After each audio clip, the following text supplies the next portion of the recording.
হযরত ইমাম হুসাইন 2 মুহররম কারবালার ময়দানে গিয়া যান। হুর বিন তামিমি 1000 সেনা লইয়া ইয়া হযরত ইমাম হুসাইন দে ঘেরাও করিয়া রাখুন। একদিন গুজরিয়া যায় গিয়া 3 মুহররম 2-1 দিন পরে বছরের হাকিম উবাইদুল্লাহ ইবনে জিয়াদে আরো 4000 সেনা হল দিয়া হযরতে আমর ইবনে সাদর মাধ্যমে 4000 সেনা হল দিয়া পাঠাইছে হযরত ইমাম হুসাইন দে ঘেরাও করার লাগিয়া। 7 মুহররমের 7 তারিখ অর্ডার দিছে যে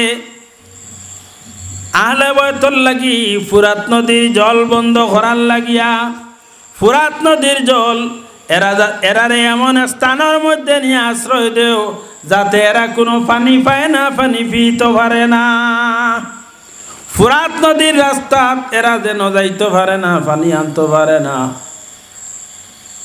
যে সময় ঘোষণা দেওয়া হয়েছে, কিন্তু হযরত ইমাম হুসাইন সঙ্গী সাথী যারা আছেন এরা চাই না ফুরাত নদীর কিনারার মধ্যে যাইতা। মরুভূমি স্থান, মরুভূমির হাওয়া গরম, মরুভূমির হাওয়ায় মানুষের শরীর পর্যন্ত শুকাইয়া লইয়া যায়। 7 মুহররম ফুরাত নদী জল বন্ধ করা হয়ে যায়। যে ফুরাত নদীর মধ্যে কুকুর, শ্রীগাল, মেকুর, পশু পঙ্খিয়ে ফুরাত নদীর জল পান করেন। কিন্তু উবাইদুল্লাহ ইবনে জিয়াদে হযরত ইমাম হুসাইন এবং তার সঙ্গী সাথী খেয়রে ফুরাত নদীর জল পান করতে দেয় না। হায় রে হায়, যে আহলে বাইতুল লাগিয়া এই পৃথিবীর আল্লাহ আহলে বাইতুর খাতিরে রাখুন। যারারে জান্নাতের সরদার বানাইছেন এরারে পিপাসা রাখার লাগিয়া ঘোষণা দিলাইলা। হযরত আব্বাস রাদিয়াল্লাহু তাআলা আনহু আব্দুল্লাহ ইবনে আব্বাসে ফরমায়, তাইন ধৈর্য ধরিয়া ছোট ছোট বাচ্চা তোর পানির পিপাসা দেখিয়ে সহ্য করতে পারেন না। ফুরাত নদীর মধ্যে জল আনার লাগিয়া ফুরাত নদীর মধ্যে লামি যায়। পানি লইয়া যে সময় ফুরাত নদীর মধ্যে লামিয়া পানি লইয়া উঠিয়া আইতরা। পানি লইয়া উঠিয়া আবার সময় চতুর্পার্শ্বে থাকি এজিদি বাহিনী হলে ঘেরাও করলা। ঘেরাও করিয়া পানি লইয়া ইয়া উঠতে দিলা না। এক রাওয়ায়াতের মধ্যে হযরত আব্বাস রাদিয়াল্লাহু তাআলা আনহু ফুরাত নদীতে পানির মশকুদা লইছেন, লইয়া রওনা দিছেন। এজিদি বাহিনী হলে এমন ভাবে ঘেরাও করছেন, তীর নিক্ষেপ করা লাগাইছেন, তার লগে যুদ্ধ আরম্ভ করছেন। তার বাড়ি ঘুরায় তাই ডাল দি তার বাড়ির আঘাত আড়াইয়া আস্তে আস্তে আগে দিয়ে অগ্রসর হইতে আসুন। ওই সময় এক জালিমে গিয়ে এমন ভাবে ওয়ার করছে, হযরতে আপনার আব্দুল্লাহ ইবনে আব্বাস রাদিয়াল্লাহু তাআলা আনহু যে হাতের মধ্যে পানির মশকুজা আসলো, পানির পাত্র আসলো, এই হাতটা খাটিয়া ফালাই দে। হাত খাটার লগে লগে এই পানির মশকুজারে বাম হাতের মধ্যে লইয়া বাম হাতের মধ্যে ফিতা লাগাইয়া বাম হাত দি তারার লগে যুদ্ধ করি যাইতরা। যে সময় বাম হাত খাটা হয়ে যায়, ওই সময় পানির মশকুজার ফিতার মধ্যে দাঁত দিয়া ধরিয়া আস্তে আস্তে ডেরার উদ্দেশ্যে রওনা দিছুন। এমতা অবস্থায় জালিম হলে তীর নিক্ষেপ করা লাগাইছুন। তীরাইয়া পানির পাত্রর মধ্যে ঢুকছে, ঢুকিয়া সমস্ত পানি জমিনের মধ্যে পড়ি যায়। হযরত আব্দুল্লাহ ইবনে আব্বাস রাদিয়াল্লাহু তাআলা আনহু খালি মশকুজা লইয়া ঘুরিয়া যায়। পানির পিপাসায় তান ধরে। যে সময় ফুরাত নদীর মধ্যে লাউলা পানি খাইতা, খুরের মধ্যে পানি উঠাইছেন, মুখ দিতা। পানির পিপাসায় বিত্তর শুকাইলার পানি মুখ দিতে সময় মনের মধ্যে ইয়াদ আইল, আর আমি পানি খাইয়া আমার কলিজা ঠান্ডা করি লাইতাম। আহলে বাইতুর ছোট ছোট বাচ্চা পানির পিপাসা জিব্বা বাইরে বাইর করি লইত্রা আমি শান্তি হইয়া যাইতে মারিতে বাচ্চাইতে পানি খাইছুন না ইকান দিলের মধ্যে আবার লগে লগে হাত তাই পানিটা ছাড়ি দিলা আরে হায়ালে বইতে পানি না খাওয়ায় আব্দুল্লাহ ইবনে আব্বাসে পানি পান করুন না হযরত ইমাম হুসাইন রাদিয়াল্লাহু তাআলা আনহু 9 মুহররম ঘোষণা হয়ে গেল আমর ইবনে সাদে ঘোষণা করে লইল বিকালিওয়ালা যে ইমাম হুসাইন রেডি হয়ে যাও তোমার লগে যুদ্ধ হইতো ঘোষণা দেওয়ার লগে লগে স্লোগান দিয়া আইতে আসুন হযরতে জয়নব রাদিয়াল্লাহু তাআলা আনহা আওয়াজ শুনিয়া আসরের পরে হযরত ইমাম হুসাইনে নামাজ পড়িয়া ডেরার সামনে তার বাড়ির ওরকম রকিয়া হাত রাখিয়া বইছেন ওই সময় ঘুমাই যায় চক্ষুর মধ্যে ঘুমায় আর এজিদি বাহিনী হলে নারা জিন্দা দিয়ে আস্তে আস্তে আগুয়ানি লাগাইছেন হযরতে জয়নব রাদিয়াল্লাহু তাআলা আনহা সুরগুল শুনিয়া বাইরে গিয়া জাগাইন ও ভাই হুসাইন আপনার চক্ষুর মধ্যে ঘুমাইছে আর অপর দিকে এজিদি বাহিনী হল আগুয়াই যাইত্রা আমরার উপরে হামলা করার লাগিয়া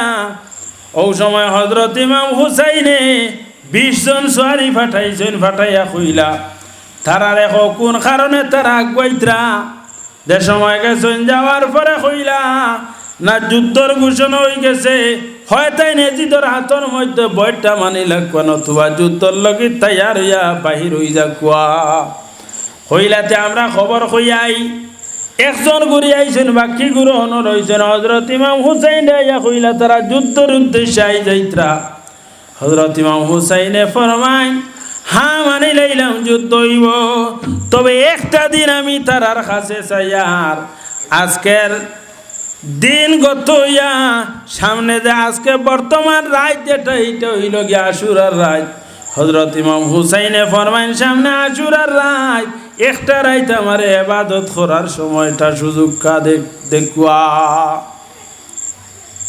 আশুরার রাত আজকে 9 মুহররম দিনগত রাত নাইনি আগামী কাল হইল গিয়া আশুরা ও আজকুর রাত হযরত ইমাম হুসাইন রাদিয়াল্লাহু তাআলা আনহু রাইত হইছে ইবাদত করইন ইবাদতের মধ্যে লিপ্ত বেলুবার যুদ্ধর ঘোষণা হওয়ার লগে লগে হযরত ইমাম হুসাইন মক্কা থেকে আইতে সময় রাস্তার তাই বহু মানুষে লোক ধরি আইলা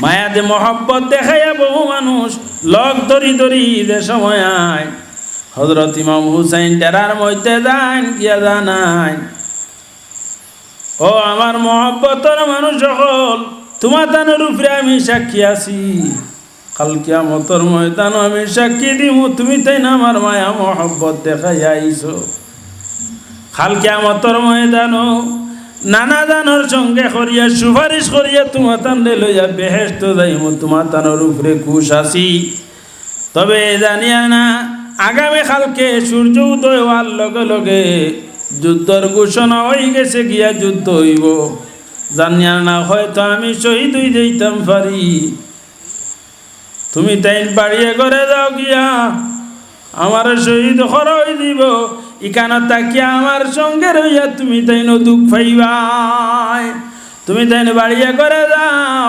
কিয়ামতের ময়দান তোমার তানোর লোকে দেখইব আমি তোমার তানরে সুপারিশ করিয়া জান্নাত লইয়া যাইব যে সময় হযরত ইমাম হুসাইনে কইন খোয়ার লগে লগে রাস্তার তাকি যে ঘুরোয় আলে বয়তর মহব্বত দেখাই আইসলাই ঘুরে জবাব দিলা ওই ইমাম হুসাইন এমন এক খবর কইলা এমন এক কথা কইলায় যুদ্ধর ময়দান গিয়া তুমি শহীদ হইবাই আর আমরা বাড়িয়ে করে গিয়া আমরার বিবি বাচ্চা লিয়া খুশি ফুর্তি করতাম ওই ইমাম হুসাইন তোমার কদমর নিস্তেই আমরা রে সরাইও না যত সময় পর্যন্ত আমরার ভিতরে খুনের ফুটা থাকবো জান থাকবো তত সময় তোমার কদমর নিচ থাকি আমরা সরতাম না নারে তাকবীর নারে তাকবীর হযরত ইমাম হুসাইন রাদিয়াল্লাহু তাআলা আনহুরে যে সময় খবর কইলা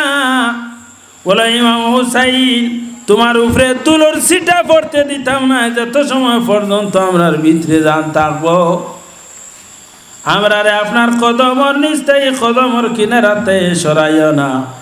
হযরত ইমাম হুসাইনে খবর শুনিয়া খুশিতে চক্ষুর জল ছাড়ি ছাড়িয়া ডেরার মধ্যে আইনাইয়া বোন জৈনবরে ডাক দেন। ডাক দিয়া কইন গো বোন তোমার তান্ডে দেখিয়ে বহু মহিলা হল লোক ধরি তোমার তানোর মায়া দেখাই দেখাইয়া আইস। এই মহিলা হল জানিয়া না আগামী কালকে আমরা শহীদ করার পরে হয়তো তোমার তান্ডে নির্যাতন করইতে পারে।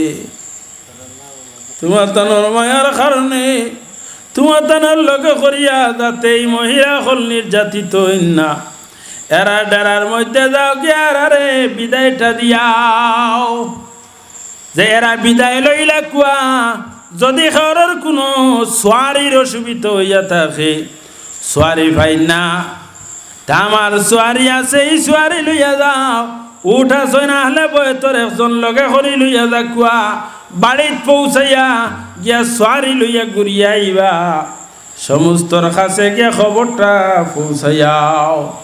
হযরতে জয়নব রাদিয়াল্লাহু তাআলা আনহা মহিলা হল ডেরার মধ্যে যাইন গিয়া ফরমাইন ও আল্লাহর বান্দিয়া হল তুমি তাই আমরার মায়া মহব্বত দেখাইয়া তুমি তাই যারা আইছো তোমার জানোর উপরে আমরা খুশি আছি রাজি আছি। তবে একটা জিনিস আমি কইতাম চাইয়ার কথাটা হইল গিয়া যে আগামী কালকে যুদ্ধ আরম্ভ হইব হয়তো আমরা আলে বয়তর পুরুষ হল শহীদ হই দেইবা এরপরে হয়তো আমরা নির্যাতন করইতে পারে।